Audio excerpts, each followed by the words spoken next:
Hello, passionate football fans, and welcome to the Overthinker podcast. The Lions just lost to the Eagles 38-35.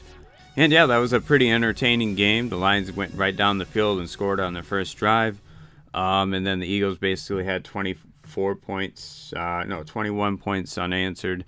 And then basically had like a 10-point lead for pretty much the rest of the game to the end there at the fourth quarter. The Lions got the ball back a couple times, made the Eagles punt, and started tightening up on their defense, especially the run defense in the fourth quarter was pretty solid until that last drive, really, with that long run by Miles Sanders. And yeah, this was a pretty cool game to see DeAndre Swift play really well. This might have been the best game he's had as a Lion so far. As far as getting the ball and being decisive, going through the holes that are there, especially cutting through the middle of the line of scrimmage. He has shown a lot of hesitancy in the past, trying to bounce things outside a little too much. But this game, he definitely was anticipating where the holes were going to be, and he was hitting them when they were there. So that's definitely good to see. And he pretty much was breaking the tackle almost every time he was in the open field. DeAndre Swift had a hell of a game. It was really fun to watch him just break tackles, and he looked really fast today too. He always looks fast, but he looked pretty good. And I expect to see that most games that he's going to have success running the ball. Yeah, and going into this game, I definitely thought the Eagles were going to have a really good defensive front, and it might be tough to run versus them, but it's good to see the Lions had a good day running the ball there. I do think the Lions have one of the better offensive lines in the NFL, and after watching this game, that can't be more evident that they definitely probably have a top 5-ish offensive line, at least for running the ball. They did a really good job opening up lanes, especially in the middle there, moving people around and giving Swift some lanes to run through. And Swift took advantage of that today. Yeah, so he had 15 carries for 144 and one touchdown, and then Jamal Williams had those 2 goal line touchdowns, basically running over a couple guys. Did a pretty good job. There were a few drops today. I think they had like 5 or 6 drops throughout the day.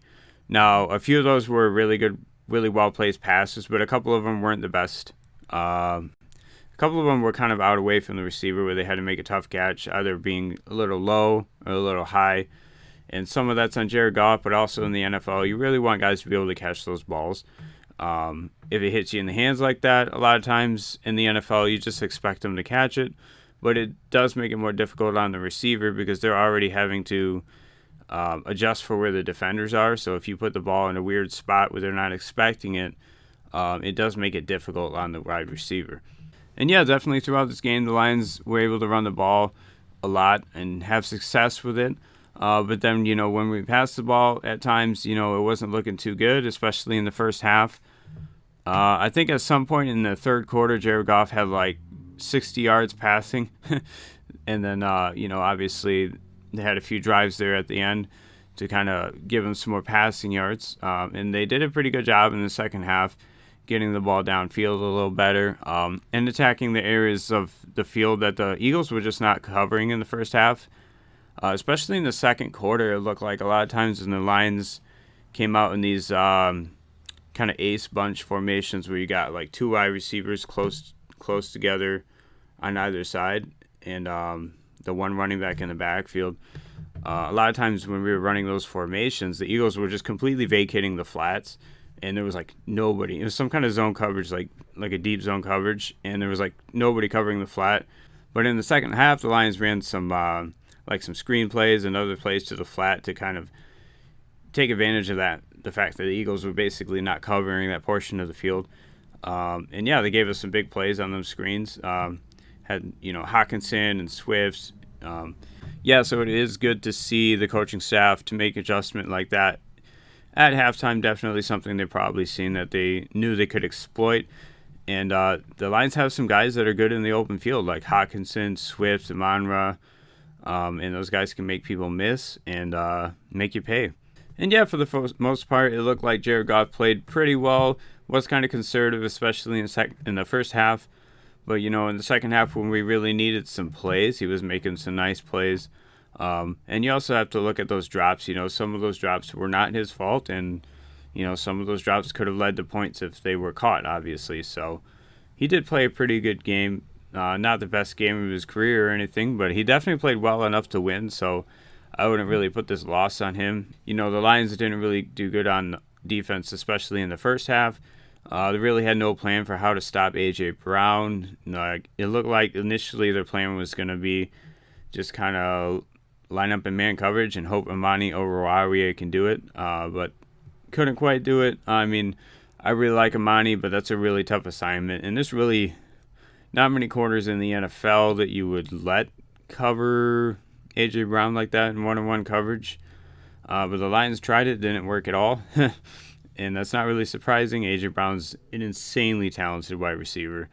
And yeah, it was really fun to watch him play with the Eagles here. I am an A.J. Brown fan, definitely. Jalen Hurts as well. The Eagles have a lot of guys that are fun to watch. And yeah, looking at the Lions defense, definitely not the best run defense in the first half. And also, obviously containing Jalen Hurts. He had like 90 yards rushing, and I felt like most of that was probably in the first half. A lot of that was on third downs, too. He was just extending the play, and then, he just had to lane to run, basically, and pick up the first down a lot of times. Jalen Hurts played pretty well this game, made a lot of tough throws on the run, and a few good throws under pressure, I thought, and his ball placement was pretty good throughout the game.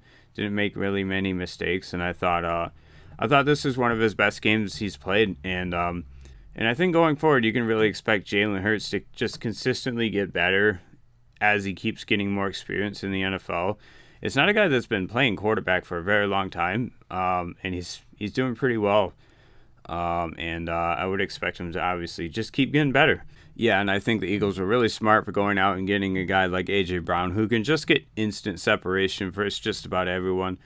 Yeah, and that just makes it so much harder to stop a quarterback like Jalen Hurts that can run around and then find A.J. Brown downfield. And yeah, this was a pretty good test to see what the Lions would look like against a team that will probably make the playoffs. I think the Eagles are probably one of the better 5 teams in the NFC, and they're probably likely to make the playoffs. I think most people would put them in the playoffs, at least before the season, looking at their roster. They got a pretty good offense, defensive line. The offensive scheme last year was pretty tough to stop. They actually made the playoffs last year somehow. But yeah, obviously expecting some improvement from Jalen Hurts this year, plus A.J. Brown and all that, you would expect them to probably make the playoffs. So it's good to see the Lions kind of come back and make a game out of this. They definitely did not give up, and they definitely stuck to the run game when it wasn't probably expected. And yeah, there were a lot of good things to see on defense. Malcolm Rodriguez definitely looked like one of the better players out there. So he did a pretty good job, especially for, a 6th-round pick. The whole Hard Knocks thing. He has been pretty popular after Hard Knocks, obviously. He was one of the characters that they definitely tuned in on the most. And that's not surprising. He had a lot of hype coming out of college, and there were definitely some draft analysts. I was surprised he fell so far. But, yeah, he's definitely a pretty athletic linebacker who can make some plays. And obviously he's very instinctive. It looks like consistently he's one of the fastest guys on defense to, react to stuff, especially in the run game. Now, he did have a play on the goal line where he basically bit on, a run fake, and then Jalen Hurts just, walked into the end zone because there was nobody there. But, yeah, that's just going to be an adjustment, when you're against a quarterback like that. You got to be able to guard the option, I guess. Yeah, so depending on if it's his assignment, but probably most of the time I would guess it is. I'm not sure how that works on the goal line. And yeah, you had some other guys make some good plays in this game. Tracy Walker had that sack, and then I think he got ejected because he had 2 personal fouls on the same play. It was kind of a weird situation there. I think might have been something after the play, him talking, saying something. Yeah, I don't know. That was really weird. I couldn't quite understand exactly why he got ejected, but they said it's up to the referee's discretion or something. So I guess it is what it is, He is obviously one of the better players in our secondary, and having him ejected is not a good thing. But yeah, you had other guys out there like Jeff Okudah, who played. I thought he played all right. He didn't have any plays where he just got completely toasted. And it looked like one of his better games as a starter, I would say. He actually did a pretty solid job. Wasn't amazing, but it is good to see improvement. He is a guy that has a lot of talent, and we can hope going forward that going forward he will become one of the better players on this defense and be that long-term kind of high-level starting corner, because that's what you need on every NFL team. And hopefully he can become that for the Lions. That'd be really nice. And then we also had Austin Bryant kind of getting moved around on defense a little bit. I thought that was interesting to see. I didn't really think he would be like a stand-up backer type player, but he did kind of play a little edge and a little stand-up backer, and he looked like he was one of the better stand-up backers on the team. I mean, you have Anzalone and then Malcolm Rodriguez and then Derek Barnes, and it looks like Austin Bryant's going to be one of those guys kind of mixed in there. If you had like 4 stand-up backers, he might be one of those guys rotating in at a couple different positions, honestly. So it's interesting to see him make some plays in coverage. He had a nice deflection on one of the third downs where Jalen Hurts was trying to hit it to like a smoke screen, I think, to Devontae Smith or something, because there was like a blitz and he came unblocked, but then he kind of like jumped up and batted the ball down. That was a nice play. And yeah, Austin Bryant definitely looks a little more athletic than I thought. I thought he was just like a defensive end, but obviously he can make some plays in coverage, so that's pretty good to see. I didn't know he was quite that versatile, and it's nice to see him craft a role in this defense. And yeah, hopefully going forward, the Lions will consistently stick to that, running the ball, and be able to move the ball versus most teams. I would expect, running the ball will be a lot easier versus other teams. The Eagles have one of the better defensive fronts in the NFL, and I think most people would probably say that. They do have some younger linebackers, but like as far as their front four, they really have some guys that are really tough to move around, and the Lions did an incredible job this game. So I would expect going forward, the Lions are going to be able to get consistently, hopefully like 100 rushing yards from DeAndre Swift, like almost every game, honestly. That's probably something you could realistically expect. And yeah, definitely, if you have DeAndre Swift in fantasy this year, that's going to be awesome. He's probably going to be like maybe a top 5 running back this year. And that's cool. I think it's nice to see that Dan Campbell is definitely bought in on DeAndre Swift getting a lot of carries, because I think that is going to be the best way for this team to win. And it almost got us back in this game, just running the ball consistently, doing some play action. I mean, Jared Goff made some nice throws in the second half there too, but I mean, Swift had a heck of a run down the left sideline. This was a really fun game to watch. And yeah, so hopefully going forward, we'll see more of that run game, play action. And also DJ Chark had a heck of a catch in the end zone there in the fourth quarter. That was a really good throw and catch. And that's something hopefully we'll be able to see from him, because he made some of those plays in Jacksonville. And I think consistently, that's the guy I want to see put in those positions. Amon-Ra St. Brown's an insanely talented guy too, but I think DJ Chark's going to be like that jump ball, red zone guy. And when you are like 40 yards away from the end zone, that's not a bad decision to make. Just throw it up to him on like a 3rd and long or something, because worst case scenario, you get an interception and it's basically like a long punt. But yeah, I think that's definitely something that hopefully will be a part of this offense going forward. And yeah, it's nice to see from DJ Chark. Hopefully he can stay healthy. I mean, and if he can, he might have like 10 touchdowns this year or something like that, and that could be good.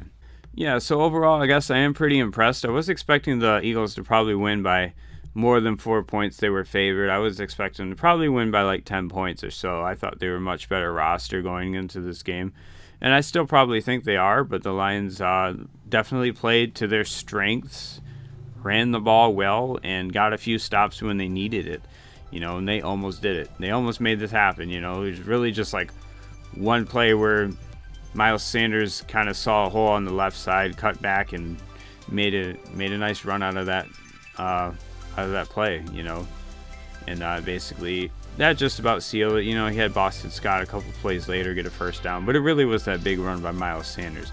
So yeah, unfortunately did not come away with a win this game, but hopefully next week versus the Commanders, we will definitely get a win. We'll see. I will be rooting for the Lions all year, and we'll have to catch you next time. Hopefully they win.